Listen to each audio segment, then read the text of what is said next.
Ang matikas na binata na may kulay puting buhok at matatalim na mata, siya ang maalamat na figura sa mundo ng merger at acquisition. Ang kanyang palayaw ay White Serpent. Para maabot ang kanyang layunin, handa siyang gumamit ng matinding paraan, anuman ang mangyari. Kamakailan, ang Sanin Corporation ay nahaharap sa malubhang panganib ng pagkabangkarote. Nagmamadaling nagpulong ang lupon ng mga direktor upang talakayin ang solusyon. Ayon sa pagtantiya, kailangan ng korporasyon na magbayad ng utang na nagkakahalaga ng 11,000 bilyon sa bangko kung hindi ay tuluyan itong guguho. Sa mapanganib na sitwasyong ito, lahat ng empleyado ay nag-aalala na baka mawalan sila ng trabaho. Ang nag-aalala sa mga nakabababang empleyado ay, ang lalong nakabahala ay ang nalalapit na pagdating ni Yoon Juno, isang mahusay na espesyalista sa corporate negotiation. Kilala siya sa kanyang kakayahang suriin ang halaga ng kumpanya at magsulong ng mga merger at acquisition. Si Yoon Juno ay nagtatrabaho ng may determinasyon, kalupitan, at hindi nag-aatubiling gamitin ang lahat ng paraan upang maabot ang kanyang layunin. Siya ay binansagang key poisonous white serpent sa mundo ng si palihim na naghihinala ang mga empleyado na sa sandaling dumating si Juno sa kumpanya upang pamahalaan ang pagsasama. Tiyak na masigasig siyang ibebenta ang maraming subsidiary. Para sa mga ordinaryong empleyado, ang pagbebenta ng subsidiary ay nangangahulugang matatanggal sila sa trabaho at mawawalan ng kabuhayan.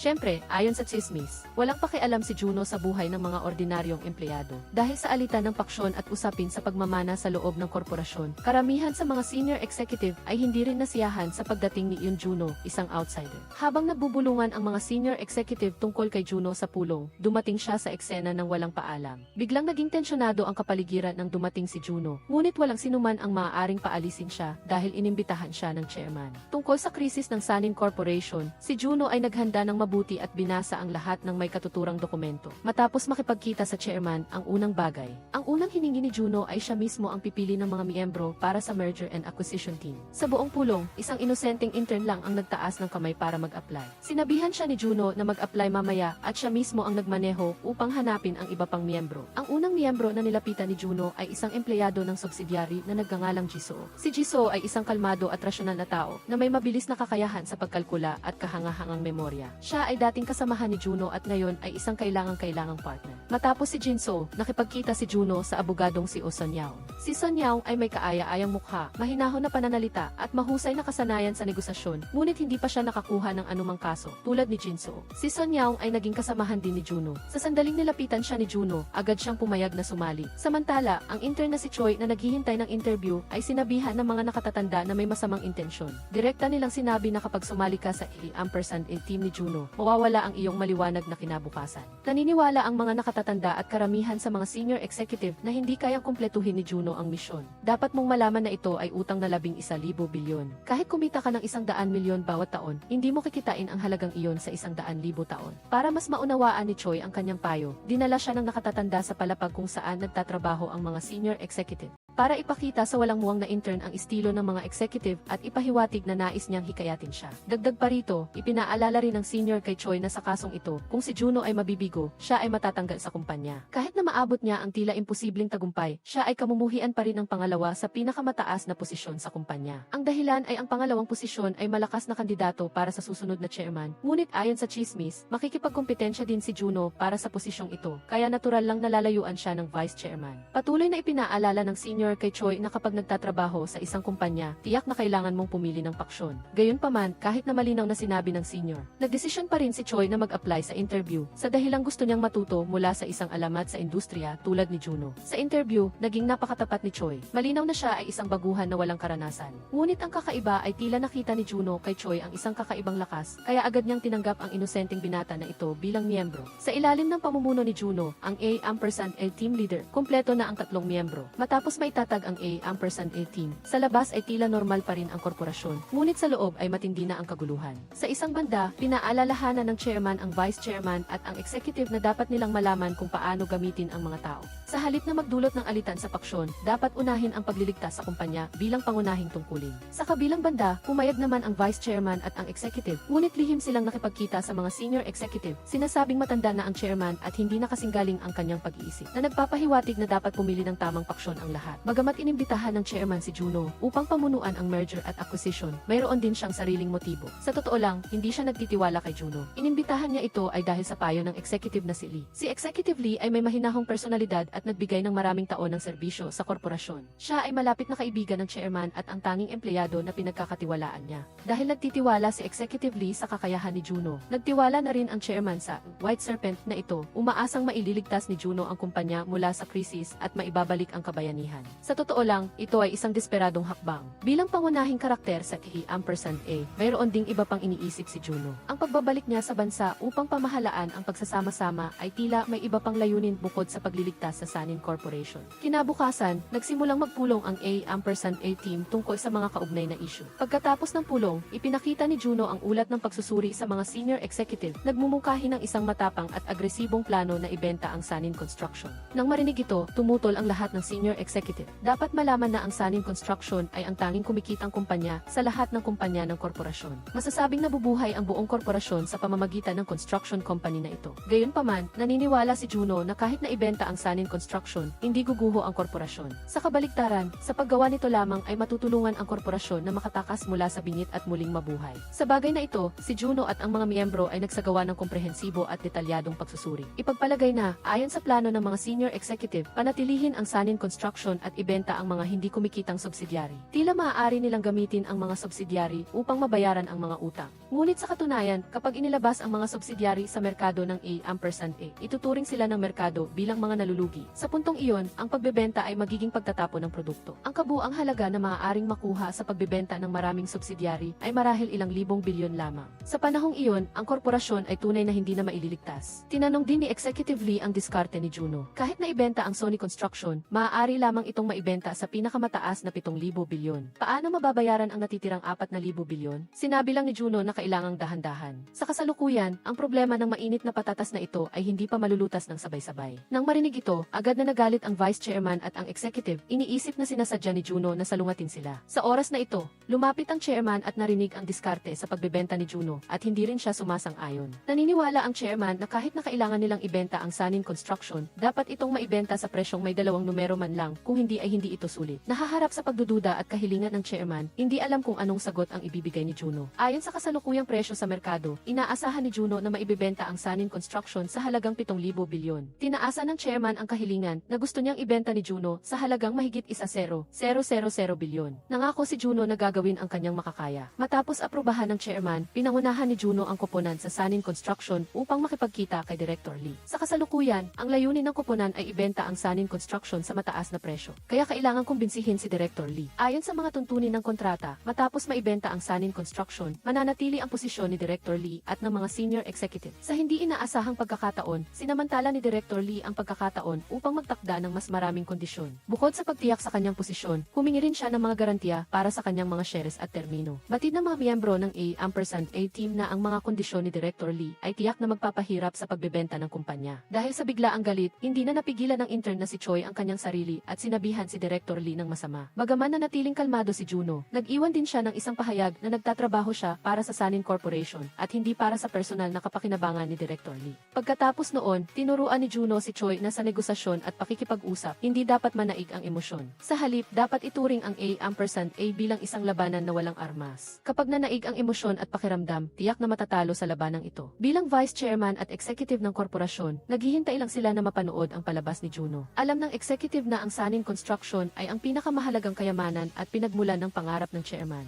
Kaya, naniniwala ang executive na ang plano ni Juno na ibenta ang kumpanyang ito ay nangangahulugang sinasalungat niya ang chairman at humuhukay siya ng sariling libingan. Gayunpaman, si Juno, na puno ng kumpiyansa, ay tinarget ang 2 kumpanya na kwalipikadong magbid. Ang isa sa mga ito ay isa ring construction company na may planong palawakin ang pagtatayo ng apartment sa ibang bansa, kaya't interesado silang bilhin ang Sanin Construction. Ang isa pang kumpanya ay isang real estate company na may malaking kapital at plano na pumasok sa industriya ng konstruksyon, kaya't nagplano itong bilhin ang Sanin Construction. Ang misyon ni Juno ay ibenta ang Sanin Construction sa pinakamataas na presyo sa isa sa 2 kumpanyang ito sa pamamagitan ng negosasyon. Gayunpaman, ang problema ay mayroong isang panganib sa pagbebenta ng Sanin Construction sa kasalukuyan. Ang panganib ay isang proyekto ng muling pagtatayo pagtatayo ng apartment. Ang proyekto ng muling pagtatayo ay nangangailangan ng pahintulot ng karamihan sa mga residente. Ngunit isang matandang babae, nakatira sa apartment na ito ang ayaw pa ring pumayag at ayaw umalis. Malinaw na ang kabiguan ng proyekto ng muling pagtatayo ay makakaapekto sa pagtaas ng presyo ng bidding. Kaya, pinangunahan ni Juno ang koponan sa apartment na ito. Sinabi ng Sanin Construction Vice President na namamahala sa proyekto ng muling pagtatayo na ginawa na niya ang lahat ng makakaya niya. Ngunit sa loob ng maraming taon ay ayaw pa ring makipagkompromiso ng matandang babae. Hindi pa rin nalulutas ang problema sa matandang babae na nakatira doon. Kinabukasan ng umaga, natuklasan ng koponan ni Juno na pinasok ang kanilang opisina. Ang mga dokumento, lamesa, upuan at lahat ng bagay ay magulo at nagkakalat. Ginawa ito ni Director Lee at ng executive upang hadlangan ang pagbebenta ng Sanin Construction. Alam ni Juno ang tungkol dito ngunit hindi niya ito sinabi. Tila walang makahula sa tunay na nasa isip niya. Nang gabing iyon, nakipagkita si Juno kay Executive Lee, sinasabi na sa kasalukuyang sitwasyon, maibebenta lang niya ang Sanin Construction sa halagang 7,000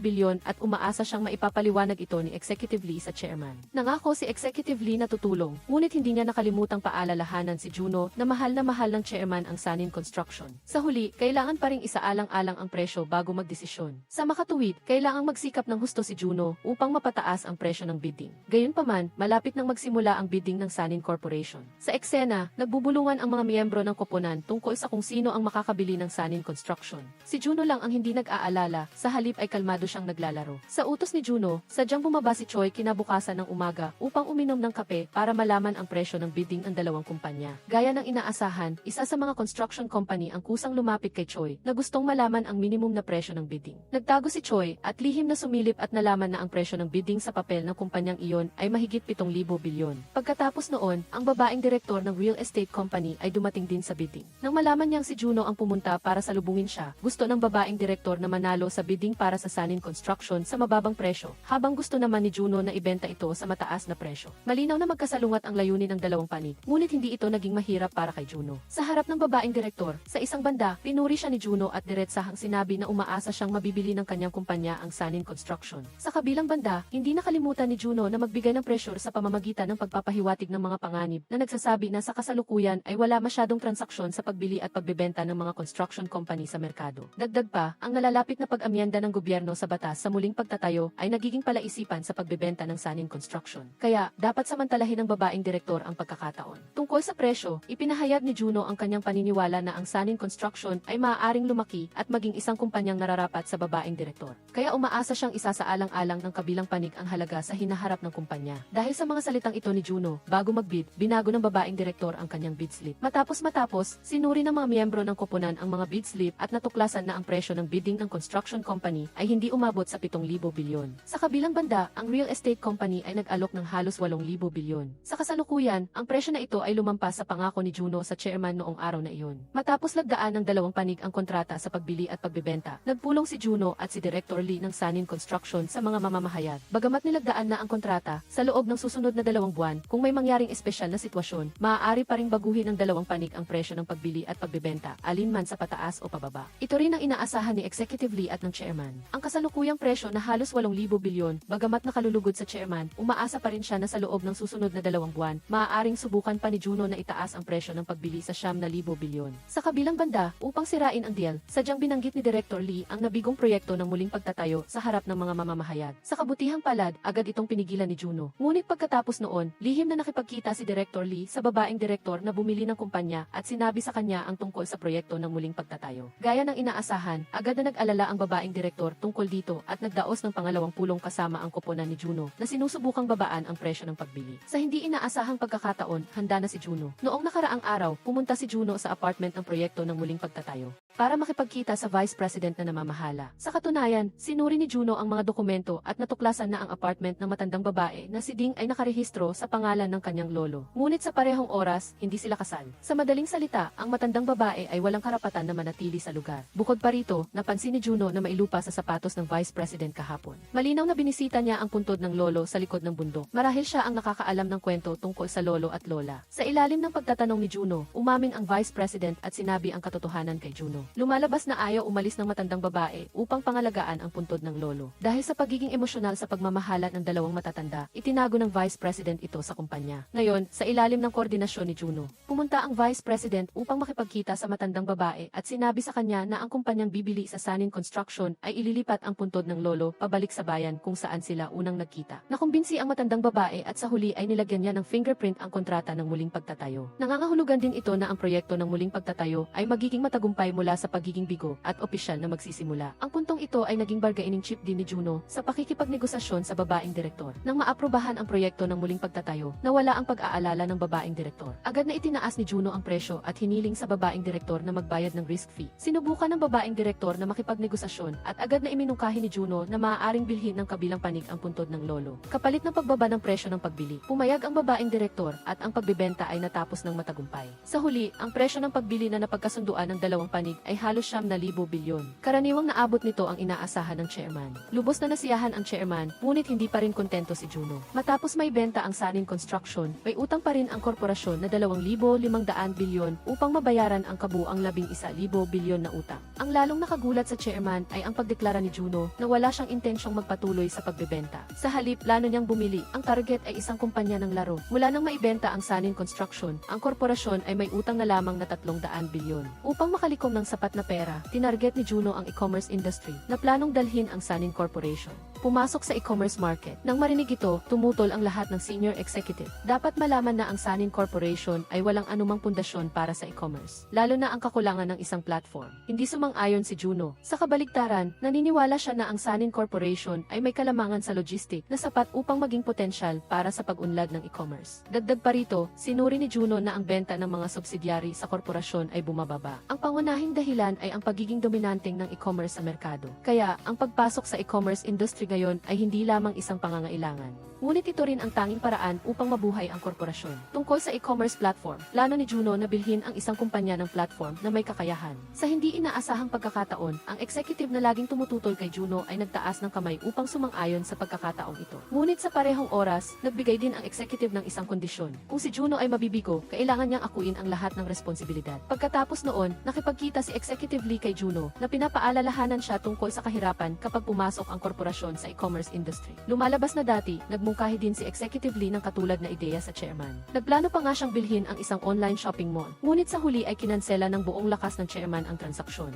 Bilang isang tradisyonal na negosyante sa mata ng chairman, ang e-commerce ay iba sa konstruksyon at logistic. Kapag nabigo ang e-commerce, ang resulta ay kumpletong pagkalugi. Ayaw tanggapin ng chairman ang ganoong malaking panganib. Pinaalalahanan din ni Juno si Executive Lee na kung ang korporasyon ay hindi maglalakas loob na pumasok sa e-commerce industry, ang naghihintay sa kanila ay ang kumpletong pagbagsak ng presyo ng stock. Nakumbinsi si Executive Lee ni Juno, ngunit ang problema sa kasalukuyan ay tila walang e-commerce platform company sa merkado na naghihintay na maibenta. Ngunit sa katunayan, may plano na si Juno. Kamakailan, sinabihan ni Juno ang mga miyembro ng koponan na maglaro ng isang laro na tinatawag na Delivery King D. Natuklasan ng mga miyembro na bagaman ang laro ay meticulously na dinisenyo, ang modelo ng negosyo ay isang kumpletong kabiguan. Ang gasto sa produksyon ay mataas ngunit ang kita ay napakaliit. Gaya ng inaasahan, pagkatapos lamang ng ilang araw, inanunsyo ng laro na titigil na ito sa pagserbisyo. Malinaw na ang kumpanya sa likod nito ay kapos sa pera. Nang araw na iyon, pinangunahan ni Juno ang kanyang mga kasamahan sa koponan upang bisitahin ang kumpanyang ito. Ang kumpanya ay itinatag ng 4 na lalaki na mahilig sa teknolohiya. Iminungkahi ni Juno na bilhin ito na sinasabing hindi ang laro ang gusto niya, kundi ang sistema sa likod ng laro. Plano niyang gamitin ang sistemang ito upang magtatag ng isang e-commerce platform na nagdadala ng mga eksena sa laro sa katotohanan. Sa grupo ng 4, 3 tao ang nagpakita ng interes sa panukala ni Juno. Tanging ang team leader na si Cha ang nagpahayag ng pagtutol. Hindi nagpatuloy si Juno sa pangumbinse dahil naniniwala siyang matalino si Cha at kalaunan ay magbabago ang isip nito. Dahil sina Juno at ang mga miyembro ay hindi mga eksperto sa laro, ang negosasyong ito ay nangangailangan ng kaugnay na konsultan. Sa kabutihang palad, ang trainee na si Choi ay may kaibigan na nagngangalang Jenny na eksperto sa laro. Dumating si Jenny sa grupo ni Juno at sinuri ang kumpanya ng laro ng mga mahilig sa teknolohiya para sa lahat. Ayon sa pagsisiyasat ni Jenny, si Cha ay nagtatag ng isang kumpanya ng laro kasama ang isang senior, ngunit naghiwalay sila kalaunan. Ang dahilan ay, idinemanda ni Cha Cha ang kanyang senior dahil sa panggagaya sa kanyang laro. Simula noon, ganap nang naghiwalay ang dalawa. Pagkatapos ng kanilang paghihiwalay, ang kumpanya ng senior ay patuloy na lumago sa pamamagitan ng panggagaya at naging dominante sa industriya. Sa kabilang banda, ang maliit na kumpanya ni Cha ay nahihirapan dahil sa kakulangan ng pondo. Kaya naman, naniniwala si Jenny na walang halaga ang kumpanya ni Cha sa ngayon. Hindi ganoon ang tingin ni Juno, naniniwala siyang tiyak na ibebenta ni Cha ang kumpanya. Para sa maliit na kumpanyang ito na may kaso, ang pagbebenta ay ang tanging paraan upang mabuhay. Sa kabilang banda,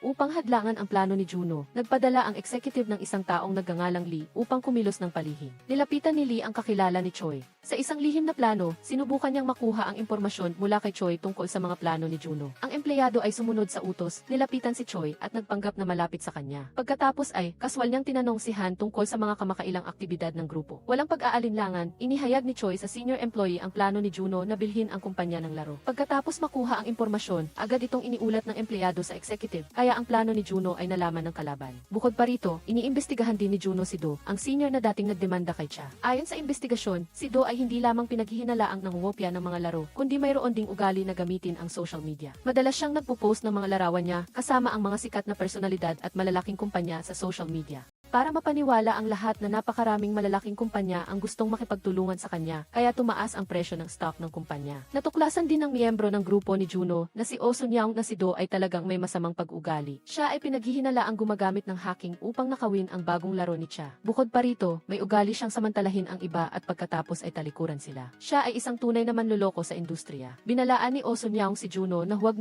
makikipagkita sa ganitong uri ng tao. Ngunit, sa hindi inaasahan, si Do mismo ang pumunta sa kanila ng araw na iyon. Narinig pala niya na planong bilhin ng Sanin Group ang kumpanya ng laro, kaya sinubukan niyang maunahan sila. Upang ipakilala ang kanyang kumpanya, umaasa siyang isasaalang-alang ni Juno ang teknikal na pakikipagtulungan sa kanyang kumpanya. Sa harap ni Do, itinanggi ni Juno ang intensyon na bilhin ang kumpanya ng laro at nagpakita ng ayaw makipagnegosasyon. Umalis si Do na nabigo, ngunit tulad ng chismis, marunong siyang samantalahin ang sitwasyon. Bago umalis, hindi niya nakalimutang kumuha ng litrato kasama ang singboard ng Sanin Group. Pagkatapos ay ipinost niya ito sa social media na nagpapaniwala sa mga tao na nakipagtulungan na siya sa Sanin Group. Tulad ng inaasahan, nang makita ang larawan, nagalit si Cha at ang tatlong mahilig sa teknolohiya sa kanyang grupo. Inakala nila na pagkatapos silang tanggihan, agad na tumakbo ang Sanin Group kay Do para makipagkasundo. Kaya si Cha ay nagmadali. Upang maiwasan na maagaw ni Do ang pagkakataon, pumayag siya sa alok ng Sanin Group na bilhin ang kanilang kumpanya at humingi ng ₱0 bilyon. Nagreply si Juno na gusto niyang makipagkita muli. Ngunit, ang kakaiba ay hindi pumayag si Cha na makipagkita at sa halip ay nagpadala ng isang link. Pagkatapos buksan ang link, ang nilalaman nito ay isang source code na hindi maintindihan ni Juno. Ipinasa ni Juno ang link kay Choi. Hiningi ni Choi ang tulong ng kanyang kaibigang si Jenny upang suriin ito. Pagkatapos makita ito, tinukoy ni Jenny na ang serye ng mga code ay ang back-end system ng laro na siyang blueprint ng laro tulad ng isang reset. Hindi maintindihan ni Juno ang intensyon ni Cha. Ngayon, maraming tao ang marunong mag-code at nagpadala pa siya ng back-end. Hindi ba siya nag-aalala na kopyahin ito ng iba? Tinulungan siya ni Jenny na suriin ito at ang back-end na ipinadala ni Cha ay talagang isang teknolohiyang blockchain. Hanggat nag-login ka, lahat ng mga talaan ay maaaring iwanan, tingnan at baguhin. Dahil dito, naglakas loob si Cha at ang kanyang koponan na ibigay ang back-end. Malinaw na ito ay isang pagyayabang ni Cha at isang paraan upang patunayan sa Sanin Group na mas mataas ang halaga ng kanilang kumpanya. Kasunod nito, sa isang high-level na pulong ng mga leader, ibinahagi ni Juno ang kanyang konklusyon. Plano niyang sumang-ayon sa kahilingan ni Cha na ₱0 bilyon para bilhin ang kumpanyang ito at kailangan nilang magdesisyon ng mabilis. Kailangan nilang lagdaan ang kasunduan sa pagbili ngayong araw. Tulad ng dati, hindi tumutol ang executive at sa halip ay hiniling kay Juno na magpaliwanag siya mismo sa chairman tungkol dito. Tungkol sa pagpupulong ni Juno at ng chairman, nagbigay ng hula ang mga miyembro ng grupo na sa pagkakataong ito, maaaring aprubahan ng chairman ang pagbili o kung hindi, ang buong merger and acquisition team ay maaaring mabuwag dahil sa galit ng chairman. Ang ikinagulat ni Juno ay nang magkita sila, binanggit ng chairman ang isang pangyayari maraming taon na ang nakakaraan. Noong taon na iyon, ginamit ni Juno ang pangalan ng kanyang kapatid upang bilhin ang isang kumpanya ng gamot, ngunit kalaunan, ang ginawa ni Juno ay pinaghihinalaang nagmamanipula ng presyo ng stock na naging dahilan upang imbestigahan ang kanyang kapatid ng pulisya. Pagkatapos, ang kanyang kapatid ay nagpakamatay. Tinanong ng chairman si Juno, ang pagbalik mo sa Korea. Sa pagkakataong ito, ay para ba maghiganti para sa iyong kapatid? Si Juno, na may kalmadong mukha, ay nagpahayag ng katapatan sa chairman. Hindi na nagtanong pa ang chairman at masayang pumayag sa plano ni Juno na bilhin ang kumpanya. Pinaalalahanan lamang niya na kailangan niyang tiyaking magiging matagumpay ang pagbili. Pagkatapos maalis ang balakid mula sa chairman, puno ng kumpiyansa si Juno. Hinihintay na lang niyang makipagkita kay Cha para talakayin ang kontrata. Ngunit, sa hindi inaasahan, na late si Cha sa kanilang usapan usapan at pagkatapos ay tumawag. Sinabi niya na may ibang kumpanya na nag-alok ng doble sa presyo, kaya hindi na niya planong makipagtulungan sa Sunny. Alam ni Juno na ang lahat ng ito ay gawa ng executive sa likod ng kanilang mga likod. Upang malaman ang dahilan, dinala ni Juno ang mga miyembro upang bisitahin ang grupo ni Cha. Sa oras na iyon, nakatago na si Cha.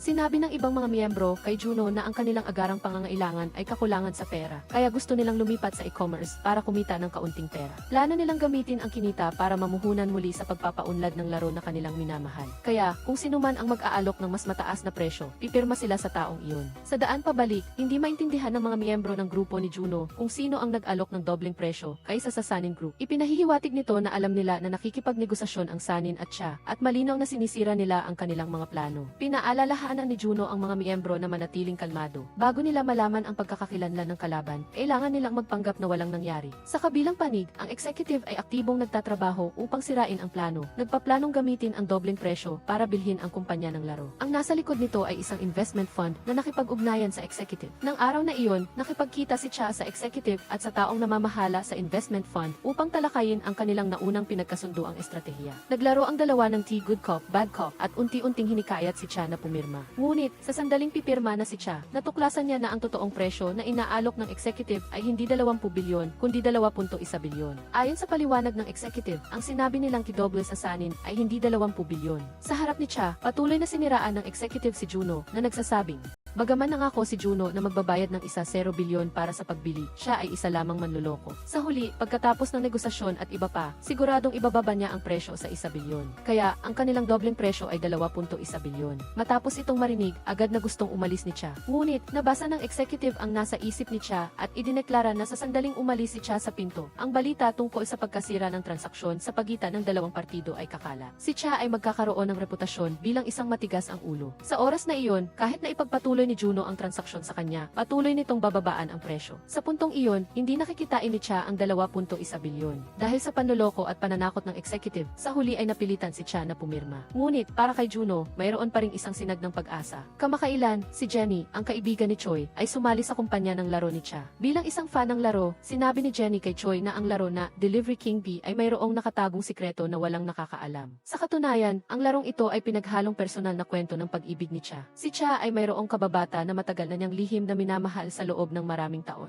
Sa buong panahong ito, ang lihim na pag-ibig na ito ay itinago niya sa kanyang puso at hindi kailanman sinabi. Noong una, nang magsimula sina Cha at ang kanyang senior na si Do, inimbitahan nila ang babae na ito para kumanta ng background music para sa laro. Sa panahong iyon, gusto rin ni Do ang babae. Matapos ma-record ang background music, nang gabing iyon, nag-alok si Do na ihatid ang babae pauwi. Ngunit siya ay marahang tinanggihan. Kasabay nito, ipinahiwatig ng babae kay Cha na sira ang ilaw sa kalye, malapit sa kanyang bahay at medyo natatakot siyang umuwi ng mag-isa. Sa kasamaang palad, si Cha ay isang purong mahilig sa teknolohiya at hindi niya naintindihan ang pahiwatig ng babae. Tumalikod pa nga siya at umalis na pinalampas ang mahalagang pagkakataon na ito. Mula noon, mayroong pagsisisi at pag-asam sa kanyang puso para sa babae. Ngunit sa mga sumunod na araw, bawat gabi, pumupunta si Cha sa eskinita ng bahay ng babae at nagsasabit ng flashlight sa poste ng ilaw upang sindihan ang daan pauwi. Ang mas masakit pa, sa ika-negatibo 100 araw mula nang isabit ang flashlight, tinanggap ng babae ang panliligaw ni Do kung ikukumpara sa matigas na teknikal na pag-iisip ni Cha. Si Do, bagaman may masamang pag-ugali, ay magaling sa pag-agaw ng pagkakataon.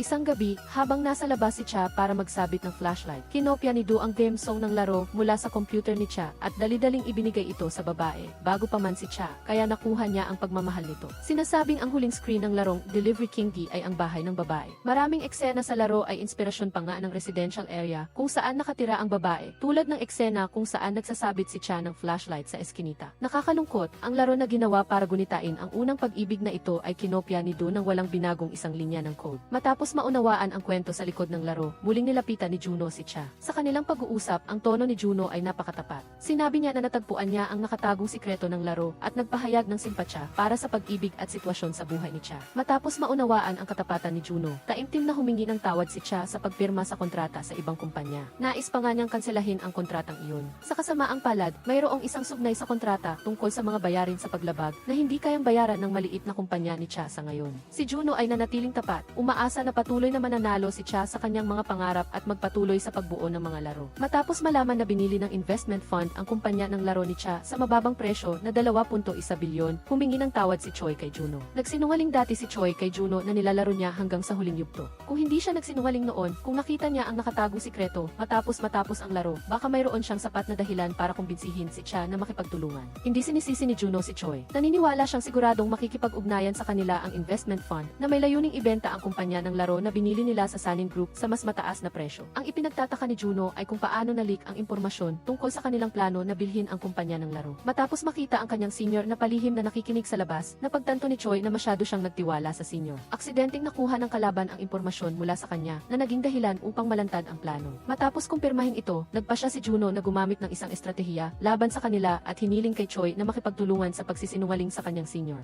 Sa pagkakataong ito, nang lumapit ang senior employee sa utos ni Juno, nagsinungaling si Choi na si Juno ay nawalan na ng pag-asa sa pagbili ng kumpanya ng laro. Pagkatapos maniwala ang senior employee, sadyang nag-like si Juno sa social media post ni Do nang matanggap ang balita mula sa empleyado. Agad na nakipag-ugnayan ang executive sa investment fund at inutusan silang ibenta ang kumpanya ng laro sa Sanin Group sa halagang 1 bilyon. Patuloy na nagsinungaling si Juno na nagsasabing wala siyang interes sa kumpanya ni Cha. Gayunpaman, pagkatapos ng tawag, agad na lihim na nakipagkita si Juno kay Cha. Nag-alok siya na bilhin ang kumpanya sa halagang 3 bilyon. Kasabay nito, nangako si Juno kay Cha na tutulungan niya si Cha na makakuha ng 1 bilyon mula sa ibang tao para sa paggawa ng laro. Ang ibang tao na tinutukoy ni Juno ay si Do si Oson Iang, ang abogado na eksperto sa batas sa grupo. Ang inatasan na makipagkita kay Do, sinabi niya kay Do na kinopya nito ang laro ni Cha at itinuro din na ang hukom na namamahala sa kaso ay isang fan ng laro. Madaling makikita ang panggagaya ni Do kung ikukumpara ang mga ito. Kasabay nito, iminungkahi ni Son Yao na kung ayaw ni Do na mabunyag ang kanyang panggagaya,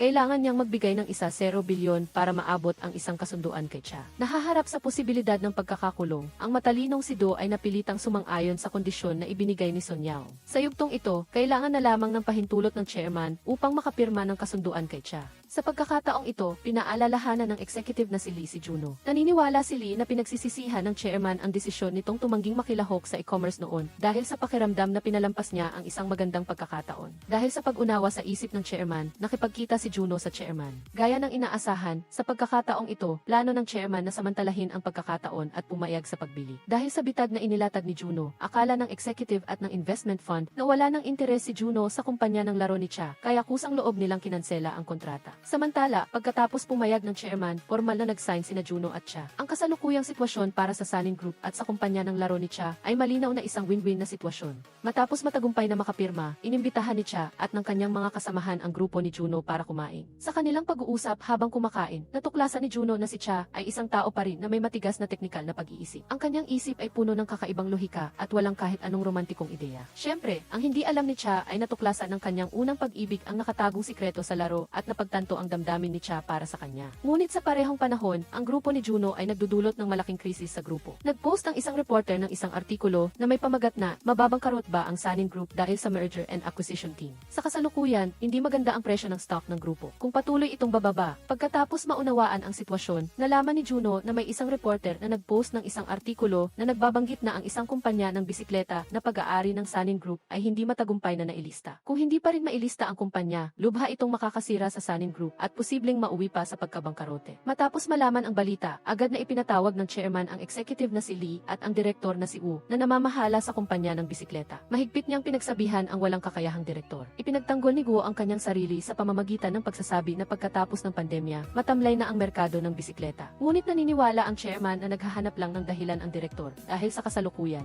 Saan man sa Han River, makikita ang mga kabataan na nagbibisikleta. Matapos pagsabihan ng chairman, nagreklamo si Director Wu kay Executive Lee. Si Executive mismo ang bumili ng kumpanya ng bisikleta. Bukod pa rito, ang kumpanya ay mayroong independyenteng sales department, kaya hindi kasalanan ng CE na hindi ito mailista. Ngunit ayaw balikan ng executive ang responsibilidad. Sa isang banda, sinisikap ng executive na ilipat ang kanyang responsibilidad sa harap ng chairman. Sa kabilang banda, palihim siyang nanunuya kay Director Wu na sinasabing lumipas na ang pinakamagandang oras. Pagkatapos ng pandemya, ang mga mayayaman ay abala sa paglalakbay sa ibang bansa, habang ang mga walang pera ay abala sa paghahanap buhay. Sino ang may oras at lakas pa para magbisikleta? kaya imposible talagang mailista ang kumpanya ng bisikleta. Sinimulan din ni Juno at ng kanyang grupo na suriin ang isyong ito. Sa totoo lang, hindi sa walang nagbibisikleta, kundi karamihan sa mga tao ay gumagamit ng mga pampublikong bisikleta. Ang mga bisikleta ng grupo ay mga profesional na bisikleta na may mataas na presyo na ginagamit para sa mga atleta sa kompetisyon o para sa libangan ng mayayaman. Ang mga pampublikong bisikleta ay mura, kaya't nawala na sila ng merkado at kompetisyon. Gayunpaman, sa harap ng chairman, tiniyak ni Juno na mayroon siyang paraan upang matulungan ang kumpanya ng bisikleta na makakuha ng mas mahusay na mga resulta sa mataas na end na merkado. Matapos makuha ang responsibilidad na ito mula sa chairman, dinala ni Juno ang mga miyembro ng grupo sa kumpanya ng bisikleta. Ipinakilala ng taong namamahala sa kumpanya ng bisikleta sa lahat na ang presyo ng isang bisikleta ay nasa pagitan ng 5 milyon hanggang 30 milyon na halos kapareho ng presyo ng isang kotse. Bagaman mahal, ang mga bisikleta ng kumpanya ay gawa sa piling materyales at may mataas na kalidad, lalo na't ginusto ng mga profesional na karerista. Gayunpaman, pagkatapos tingnan ang sales chart, natuklasan ni Juno na ang bisikleta na may pinakamababang presyo ay hindi nabebenta ng maayos at sa katunayan ay ito pa ang pinakamasama. Hindi ito makatwiran. Ipinaliwanag ng taong namamahala na para sa mga atleta, walang sinuman ang gustong maging mas mababa ang kanilang kagamitan kaysa sa iba. Mula rito, natagpuan ni Juno ang susi sa paglutas ng problema. Ang antas at presyo ng bisikleta ay tinutukoy ng materyal.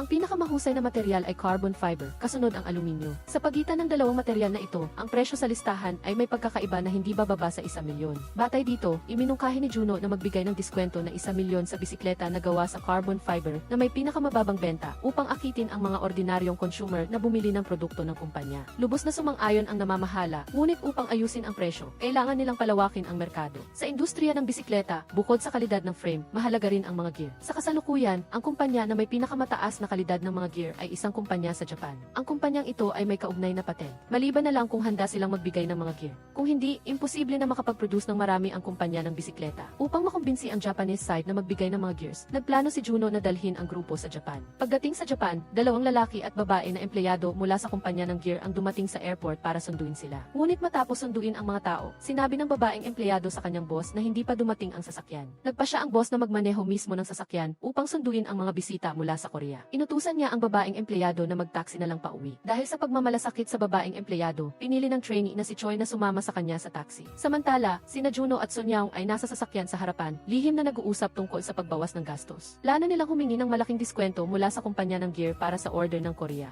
Kaagad na nakipagpulong si Yoon Juno at ang kanyang grupo sa Foreign Business Department ng Gear Company. Sa pulong, iminungkahi ni Yoon Juno na dapat dagdagan ng panig ng South Korea ang bilang ng mga order ng gear nang humigit kumulang 0 beses kumpara sa nakaraang kontrata. Sumagot ang kabilang panig na maaari nilang ibigay, ngunit hindi sila makakapagbigay ng isang paborableng presyo. Binanggit ni Oh Sun Young ang order book ng Gear Company. Ayon sa order book, kung malaki ang bilang ng mga order, makakakuha ng diskwento. Gayunpaman, tuso ang Gear Company at diretsahang sinabi na ang diskwento ay nalalapat lamang sa mga normal na kaso. Ngunit ang Korean Bicycle Company ay isang i-espesyal na kaso sa ngayon. Sa madaling salita, nangangailangan ng tulong ang Bicycle Company sa kasalukuyan at nagkaroon ng pagkakataon ang Gear Company na taasan ang presyo. Kaagad na umangkop si Yoon Juno at tinanong kung ano ang ibig sabihin ng i-espesyal na kaso. Dahil dito, ang Gear Company ay nagdahilan na kailangan nilang talakayin ito ng panloob. Alam ni Yoon Juno na ang key internal discussion ay isa lamang magalang na pagtanggi. Matapos ang unang round ng negosasyon, sa kahilingan ng nakatataas, inanyayahan ng babaeng empleyado si Yoon Juno at ang kanyang grupo na magtour sa mga lokal na tanawin tulad ng bundok Fuji at mga masasarap na pagkain. Sa tuwing nais talakayin ng mga miyembro ng grupo ang trabaho, ginamit ng babaeng empleyado ang dahilan ng pag-anyaya sa kanila na kumain ng masasarap na pagkain upang putulin ang usapan. Dahil sa paggalang kay Yoon Juno, hindi sila makatanggi at sa kabilang banda, may sariling layunin ang Gear Company. Bagamat ayaw nilang magbigay ng diskwento sa panig ng South Korea, ang Gear Company ay mayroon talagang kahirapan sa negosyo. Sa kasalukuyan, mayroong isang customer na may malaking order na dumating sa kanila kaya talagang gusto nila ito. Ang problema ngayon ay gusto ng Gear Company na pumirma ng kontrata sa orihinal na presyo, habang si Yoon Juno at ang kanyang mga kasamahan ay gusto talagang ibaba ang presyo. Nang matapos ang araw ng pamamasyal at bumalik na sa hotel, sa wakas ay nagkaroon ng pagkakataon si Yoon Juno at ang kanyang mga kasamahan na mag-usap. Sa kabutihang palad, habang kumakain, nagpanggap si Oh Sun Young na pumunta sa banyo upang makipag-ugnayan sa isang tao na may alam sa impormasyon. Sinabi ng taong ito na ang diskwento ng Gear Company ay batay sa bilang ng order ng panig ng South Korea. Dapat sana ay nag-alok ang Gear Company ng 60% na diskwento. Malinaw na sinasamantala ng Gear Company ang kakulangan ng kaalaman ng mga dayuhan upang linlangin sila na bumili sa orihinal na presyo. Ngunit sa negosasyong ito, ang Bicycle Company ay mas nagmamadali. Dapat nilang makuha ang order na may hindi bababa sa 30% na diskwento upang magkaroon ng kita ang kumpanya. Alam ng Gear Company ang puntong ito, kaya't hindi sila nag-aalala. Nagdududa pa si Yoon Joo-no na sadyang pinapatagal ng Gear Company ang oras, naghihintay hanggang sa malapit na ang deadline, at wala nang magawa si Yoon Joo-no at ang kanyang mga kasamahan. Marahil ay wala nang ibang magagawa kundi ang sumang-ayon sa presyo na ibinigay ng panig ng hapon. Mas malala pa, kanina sa taxi, si Choi Jin-soo na walang alam sa sitwasyon ay tinanong ng babaeng empleyado para sa impormasyon. Sa oras na iyon, sinabi ng babaeng empleyado na gusto niyang tulungan silang mag-book ng transportasyon papunta sa airport, at kasabay nito ay tinanong niya si Choi Jin-soo kung kailan sila babalik sa bansa. Ang oras ng kanilang pagbabalik ay ang deadline para kay Yoon Joo-no at sa kanyang grupo na pumirma ng kontrata. Gaya ng hinala ni Yoon Joo-no, dahil alam ng Gear Company na limitado na ang oras ng panig ng South Korea, sinasadya nilang gamitin ang taktika na patagalin ang oras. Sa kabutihang palad, hindi madaling malinlang sina Yoon Joo-no at ang kanyang mga kasamahan. Maagang maaga kinabukasan, sinadya ni Oh Soo-nyang at Choi Jin-soo na, at sadyang hinayaang makita ng babaeng empleyado ng Gear Company ang eksenang ito. Tulad ng inaasahan, agad na iniulat ng babaeng empleyado sa kanyang nakatataas. Nagmungkahi si Yoon Joo-no na nais niyang muling makipagkita sa panig ng hapon ngayong araw. Nang makita na nagmamadali ang panig ng South Korea na magpulong upang pumirma, naisip ng Gear Company na nahuli na sa patibong ang kalaban, kaya't agad silang pumayag sa pulong. Sa ikalawang round ng negosasyon, dahil alam nila na malapit na ang deadline ng panig ng South Korea, tumanggi pa rin ang Gear Company na magbigay ng isang paborableng presyo. Gayunpaman, puno ng kumpiyansa si Yoon Joo-no, alam niya na ang deadline na ito ay nalalapat din sa kalaban. Sa puntong ito, isang hindi inaasahang pangyayari ang naganap. Matapos mapagsabihan, nalungkot si Choi Jin-soo.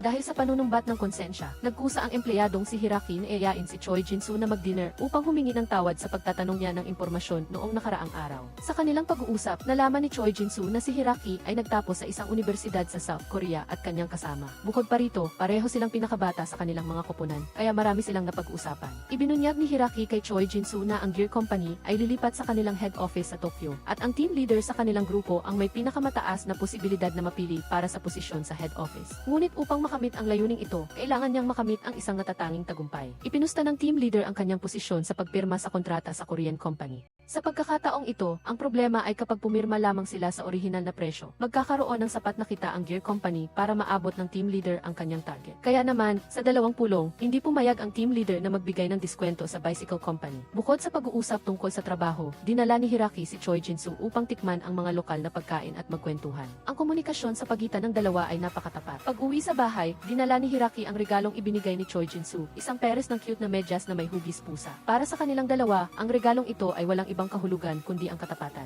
Matapos malaman ang target ng team leader mula kay Choi Jin-soo, tumawag si Yoon Joo-no sa taong responsable para sa Bicycle Company. Umaasa siyang dadagdagan ng kabilang panig ang down payment at babayaran ito ng maaga. Bukod pa rito, kailangang matapos ang buong bayad sa loob ng buwang ito. Medyo nahirapan ang taong responsable. Pansamantalang walang sapat na pera ang kumpanya. Agad na iminungkahi ni Yoon Joo-no sa taong responsable na laktawan ang departamento at direktang makipag-usap sa presidente upang humingi ng panandali ang tulong pinansyal. Batay sa mungkahi ni Yoon Joo-no, pumunta ang taong responsable sa head office ng Sanin Group upang makipagkita ng personal sa presidente. Nang malaman ng presidente na ito ay mungkahi ni Yoon Joo-no, agad siyang pumayag sa hiling na pinansyal. Matapos malutas ang issue sa pananalapi, nag-set up si Yoon Joo-no ng isang pribadong pulong sa team leader ng Gear Company. Ginawa niya ito upang isaalang-alang ang pagkakaiba sa kultura sa pagitan ng South Korea at Japan. Pinahahalagahan ng mga Hapon ang kanilang reputasyon. Alam ng team leader na ang pagpirma ng kontrata sa panig ng South Korea ay makikinabang sa kumpanya, ngunit patuloy niyang tinanggihan ang pakikipagtulungan para sa kanyang sariling promosyon. Kung malalaman ito ng kanyang mga kasamahan sa koponan, malamang na mawawala ang kanyang reputasyon. Nang magkita sila, iminungkahi ni Yoon Joo-no na magbabayad ang panig ng South Korea ng 0%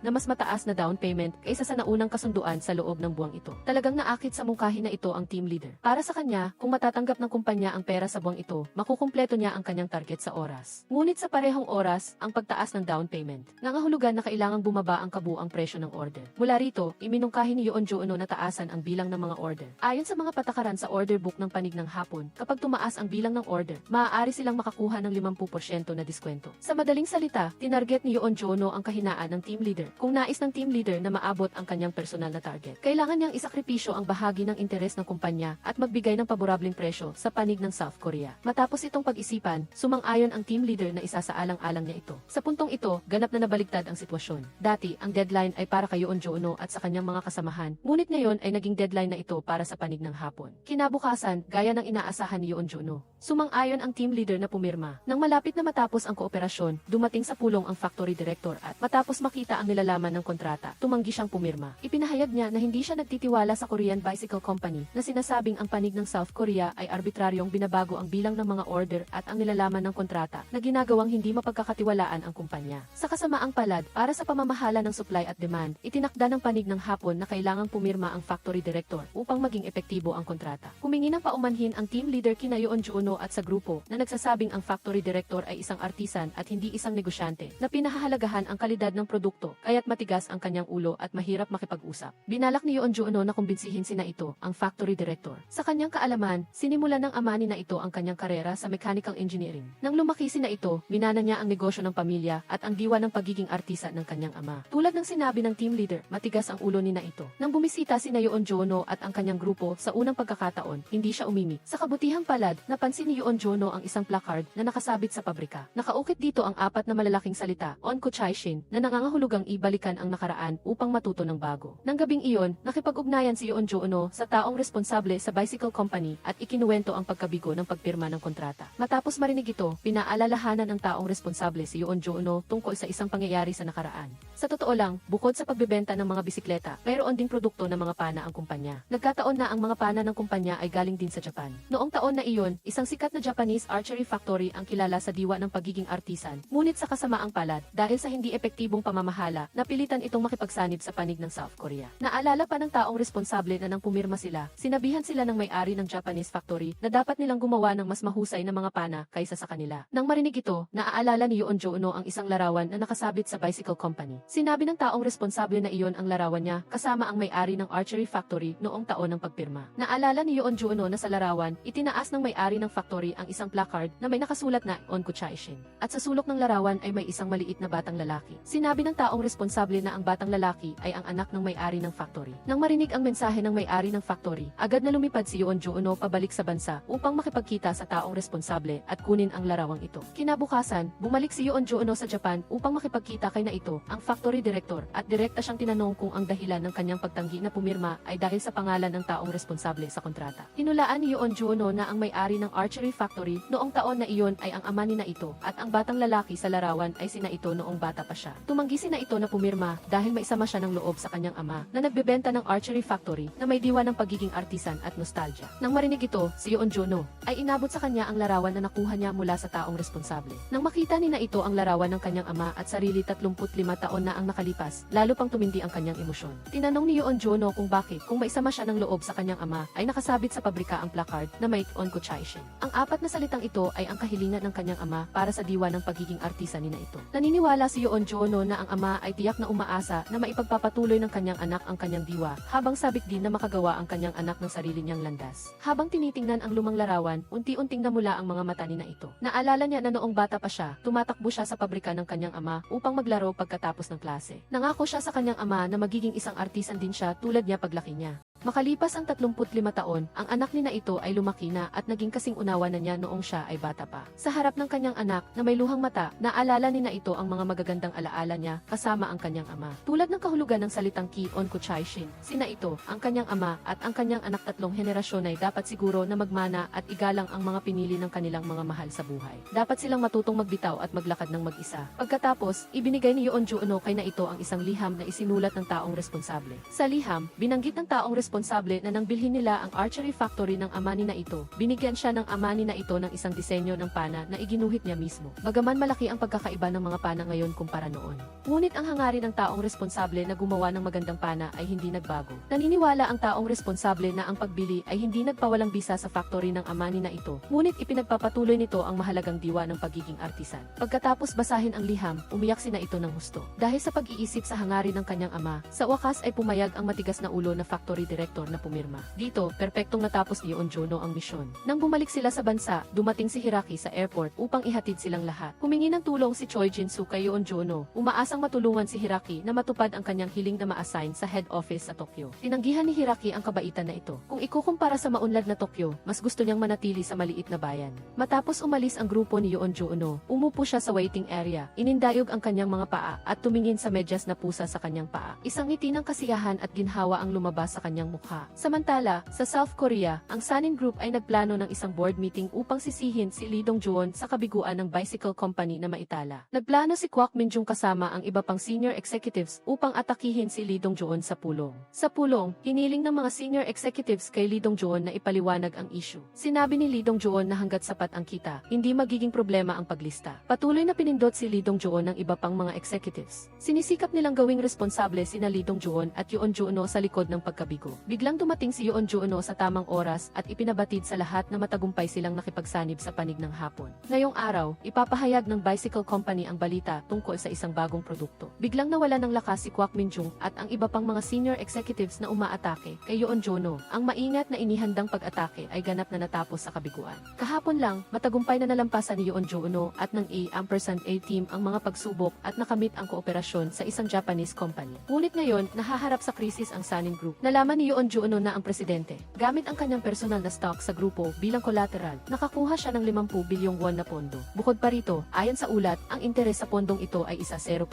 Hindi maunawaan ng mga miyembro ng A team kung bakit gusto ng presidente na humiram ng ganoong kalaking pera. Ang mas mahalaga, ano ang layunin ng paggamit ng pera ng presidente. Nang araw na iyon, tinawag ng presidente sina Yoon Joo-no, Kwak Min-jung at Lee Dong-joon sa kanyang opisina para sa isang pulong. Bago ang pulong, ibinunyag ni Lee Dong-joon kay Yoon Joo-no na plano ng presidente na ibenta ang kanyang mga stock upang bayaran ang 50 bilyong won. Tungkol sa kung bakit gusto ng presidente na humiram ng pera, sinabi ni Lee Dong-joon na sila lamang ng presidente ang nakakaalam tungkol dito. Kaya't hindi niya ito maaaring ibunyag sa sinuman. Sa pulong, iminungkahi ni Kwak Min-jung ang solusyon sa presidente na humiram mula sa mga bangko o iba pang institusyong pinansyal, gamit pa rin ang personal na stock ng presidente bilang collateral. Tumutol si Yoon Joo-no, sa kasalukuyan, may bilyon-bilyong utang ang grupo. Kung ibebenta ang mga stock para bayaran ang utang, magdududa ang merkado kung may kakayahan pa ang grupo na bayaran ang lahat ng utang. Ang susunod na mangyayari ay ang malaking pagbaba ng presyo ng stock at ang tuluyang pagbagsak ng grupo. Isa pa, kung ang isang insider ng grupo o isang malaking shareholder ay magbebenta ng stock na nagkakahalaga ng higit sa 5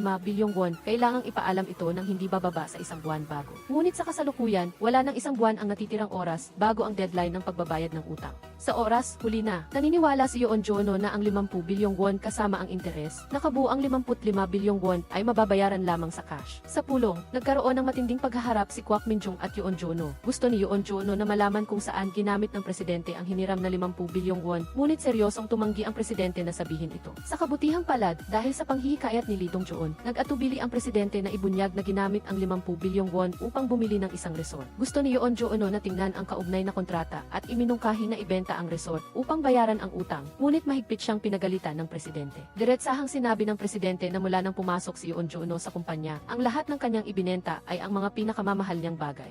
Kaya sa pagkakataong ito, ayaw talagang ibenta ng presidente ang resort. Sinamantala ni Kwak Min-jung ang pagkakataon upang ipahayag ang kanyang pananaw na sinasabing kulang si Yoon Joo-no sa karanasan at hindi naiintindihan ang mekanismo ng merkado. At umaasa siyang ibibigay sa kanya ng presidente ang trabahong ito upang asikasuhin. Matapos mag-isip sandali, nagpasya ang presidente na hilingin kina Kwak Min-jung at Yoon Joo-no na mag-isip ng sarili nilang paraan upang malutas ang problema. Pagkatapos ng pulong, nilinaw ni Lee Dong-joon kay Yoon Joo-no na malinaw na sinasadya ng presidente na paglabanin sina Yoon Joo-no at Kwak Min-jung sa pagkakataong ito. Ang problema ay tungkol sa resort na binili ng presidente, kahit si Lee Dong-joon ay hindi alam ang lokasyon. Bukod pa rito, pagkatapos ng pulong, pinigilan ng presidente si Kwak Min-jung at muli siyang siniraan ni Kwak Min-jung si Yoon Joo-no. Tinawag siyang outsider ng industriya na sinasabing ang kanyang kakayahan at karanasan ay hindi sapat upang humiram ng pera mula sa mga institusyon. Dahil sa inaasahan ng presidente, seryosong sinabi ni Kwak Min-jung sa presidente na huwag mag-alala at nangako siyang tiyak na malulutas niya ang problema sa takdang oras. Nag-uusap ng sarilinan ang dalawang kalihim ng Secretary's Office.